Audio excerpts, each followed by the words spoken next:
This is reporter Julie Spencer, and I'd like to welcome you to Newsline, Iowa City.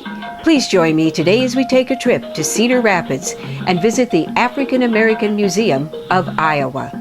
Educational Director Michelle Poe will talk about the museum and take us on a tour of their permanent exhibit, Endless Possibilities. Well, my name is Michelle Poe, and I'm the Director of Education here at the African American Museum of Iowa, and we're going to be taking a tour through our permanent exhibit, which is called Endless Possibilities. And Endless Possibilities takes a look at Iowa's African American history. We start here in Africa. We're going to work our way through the slave trade. We're going to talk about the Underground Railroad, school desegregation, the Civil Rights Movement. We're going to end all the way in the present day, taking a look at what's been going on in Iowa for African American history. I like to start out talking about Africa. We start out with our map in the corner here, and the first thing I like to point out is that Africa is a continent. Africa is not a country. A lot of people mistake that, and many people also think that it's smaller than the United States, when in fact it's larger. It's about 3.5 times bigger. So if you took the entire United States, you could fit it here, here, and here, and there's still Africa left over. Africa is huge.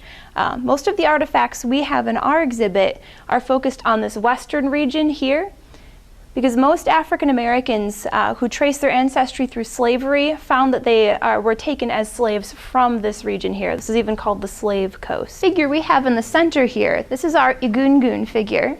And this is used by the Yoruba people of Nigeria. And this is an elephant Egungun. You can see it has very big ears. And the elephant Egungun is made to teach people about generosity. So the priest of a village would be in charge of this costume, this outfit, and he would put it on, and the way he would move, the way he would dance through the streets is supposed to teach people to be generous. One thing that I think is particularly interesting is the striping in the middle there, those horizontal stripes. That's where you would look out of that costume. Everything else balances on top of your head while you're moving around. And when most people think of slavery, we have this image of ships showing up at the coast of Africa and snatching people into slavery. And while some of that happened, slavery had actually existed in Africa for a very long time before Europeans showed up. In some instances, when two communities went to war against each other, the community that won would absorb the community that lost, and they would become workers for that community. They were still considered people. They still, had families, had their own homes, but they would be some of the workers for a while until things became equal, and then they would go to battle the next community and absorb that one, and they would become the workers. Like I said, Africa is very diverse. This wasn't everywhere, but slavery did exist in Africa before Europeans showed up. What happened was, though, when these Europeans came to the coast, instead of being staying in the same area, instead of everyone becoming equal, Africans were marching other Africans to the coast and selling them into slavery. And once they were there, they would have to wait at a slave fort, which was very much like a prison, until there were enough slaves to load onto a ship. And we have in the museum here this door of no return. This is a recreation of the door of no return at Gorée Island in Senegal. And there was a slave fort there, and the idea is that when you stepped through this door, you would end up going onto a plank up onto a slave ship, and you were leaving Africa behind. So everything that we've seen, all of these masks, these costumes, any of the instruments, any of the physical items of your past were left behind.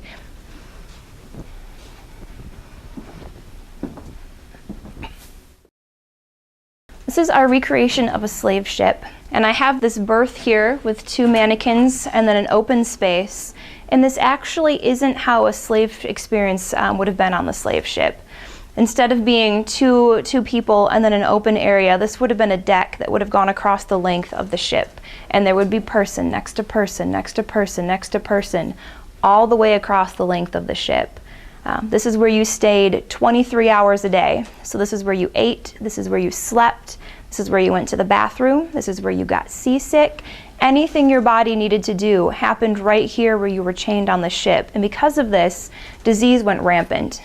Chances of surviving the voyage were 1 in 3, and their bodies would have been thrown overboard. They knew that the slaves needed to move their muscles, they needed some form of exercise, and so they would take them up onto the deck of the ship and they would be forced to dance for exercise for 1 hour a day.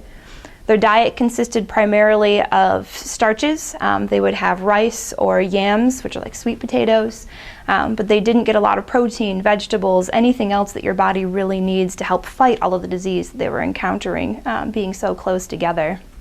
And now we're taking a turn into Iowa's story. Up until now, we've been seeing what's been going on nationally. The first African American we know to have been in Iowa was a man named York. York was part of the Lewis and Clark expedition. He was actually William Clark's slave. He and York had grown up together. They were about the same age. William Clark became of age. York became his manservant, his right-hand man. And so when they're on this expedition, York was a very integral part of that. A lot of people have heard of great stories about the Underground Railroad, and we did have the Underground Railroad here in Iowa.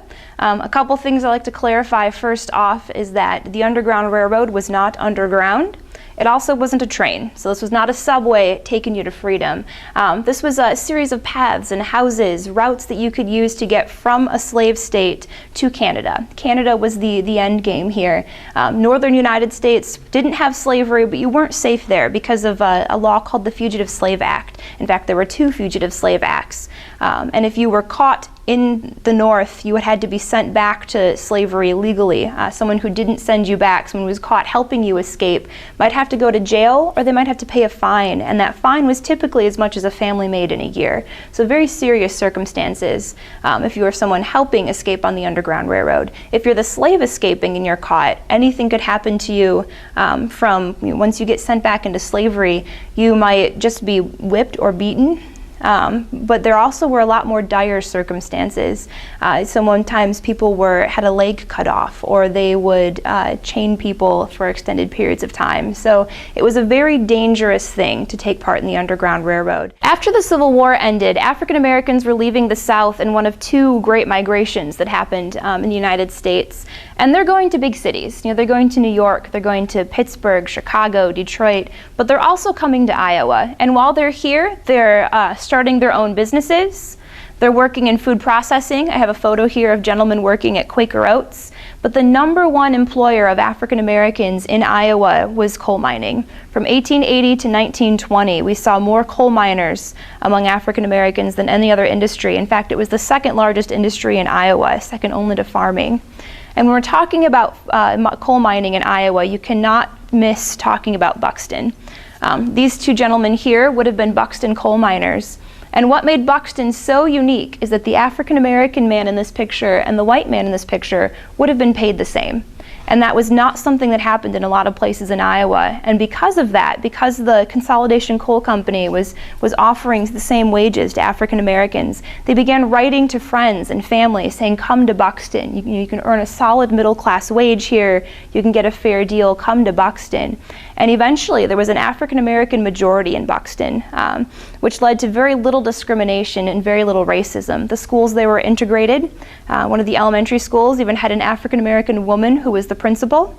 And that was at a time period when it didn't matter what color you were. Women did not typically get the job of principal of an elementary school. There were 2 YMCAs, one for the men and one for the boys, which was very unique. In fact, the boys' YMCA had an indoor swimming pool. This was over 100 years ago. They had a Negro Leagues team called the Buxton Wonders. And African Americans could be their own business owners. They could be doctors, they could be lawyers, and they would do these professions for any member of the community. Around 1920, the coal ran out. There was a series of explosions in the town, in the mines, and Consolidation Coal Company had to leave. And so if you go to Buxton, Iowa today, all you see are some foundations of buildings and a cemetery. All of the buildings, everything else, that YMCA with that indoor swimming pool, that is gone. Buxton is pretty much a large open field at this point in time, and it hasn't even been 100 years since it's been gone. So here we have one of the most visual pieces of racism. This is something that when school groups come to the museum and they draw a picture of what they remember here, this is what they draw. There's a whites only door, and then there's a very fancy looking drinking fountain. This would have been a refrigerated unit dispensing cold water. And then we have a door that says colored. And next to it is a drinking fountain that's lower to the ground. It's older. It maybe looks a little rusty. This is segregation. There would have been a line between these two doors, between these drinking fountains. Not one you could see, but a mental line, a metaphorical line. And you were not supposed to cross to either side. If you were an African American person caught drinking from the whites-only drinking fountain, you might just be yelled at, but you could also be beaten or sent to jail, depending on where you are. And if you were a white person drinking from the colored drinking fountain, there were very similar circumstances that could happen to you. You would be labeled an agitator, you could be yelled at, you could also be beaten. This is not something you would have seen in Iowa. This would have been something that was found further south. There was an informal segregation here in Iowa, but you would not have seen something this explicit. And this is why people are leaving the South to go to Iowa and other places in the North. Iowa has a couple neat pieces of African American military history. One is, there's a large photo here of a training camp that was during World War I. Iowa was the first state in the nation to offer a place for African American soldiers to train to be in the military. They picked Des Moines particularly because it had a reputation of what was called good race relations. And they picked Camp Dodge there to be the first place for African American soldiers to train to be officers. Another important piece of Iowa's military history with African Americans is that we had a large number of Tuskegee Airmen. And Tuskegee Airmen were the famed fighter pilots during World War II. They were initially not allowed to fly for the military, and they decided to have an experiment to see if African Americans were going to be good enough pilots. And the rumor with the Tuskegee Airmen is that they never lost a plane they were protecting. This lunch counter is a recreation of the lunch counter at the Katz drugstore, which was in Des Moines. And in 1948, there was a woman named Edna Griffin who wanted some ice cream for herself and her daughter. So they came in, they sat at the lunch counter to order their food, and they were refused service because they were African American. The woman behind the counter said, "Mr. Katz does not allow us to serve African Americans here." And so Edna was there with a friend. He put back all of the things he was intending to purchase. They said, if our money isn't good enough for the ice cream, it's not good enough for these other things. And they began organizing protests. They began picketing, marching with signs in front of the drugstore. And then one day, Edna and her friends showed up at the lunch counter. They sat down here. They were wearing their nicest clothes. They very politely ordered food. And when they were refused service, they refused to get up.